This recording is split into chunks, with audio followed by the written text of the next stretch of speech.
will not scale your business on the belief that people love your product or service. Here's what I'm talking about. I just got off the phone with a prospect that I was talking to, and they said, you know, what really differentiates us is that everybody loves our product. Now, this guy happened to be working for a company that does a juice. And I said, okay, tell me a little bit more about that. What do you mean? And he said, well, everybody who writes into us, like all the comments we get are about how much people love our product. And I said, you guys are getting such a false positive. You're never going to scale off of that.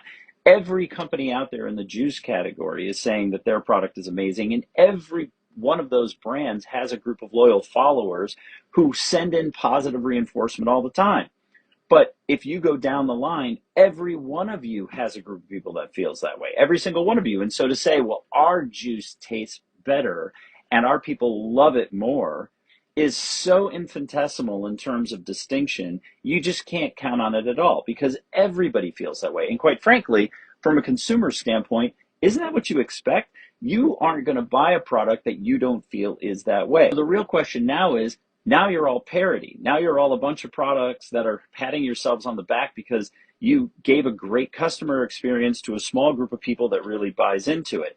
But now think about something like coffee, right? The distinction between Starbucks being perceived as sort of a, you know, frou-frou kind of thing. You know, I need my double mocha whip with a such so-and-so, and Dunkin Donuts and the power that comes from America runs on Dunkin'. The Dunkin' people wouldn't be caught dead in a Starbucks, and the Starbucks people wouldn't be caught dead in a Dunkin'. That's brand loyalty. Now, they're both selling hot brown water with some sugar or milk in it, but at the end of the day, what they've managed to do is say, look, we're for people who feel this way about the coffee experience, and we're for people who feel that way about the coffee experience. You don't want to know why Seattle's Best and Caribou and the rest of them aren't making any significant headway against Starbucks and Dunkin'? Because they don't stand for anything. They're sitting there saying, well, when people come in, they're having a better coffee experience because of how we roast our bean. What? Nobody is sitting down. The group of people that actually sits down is educated enough to appreciate it and actually takes the time to do side-by-side comparisons. Zero, very, very tiny.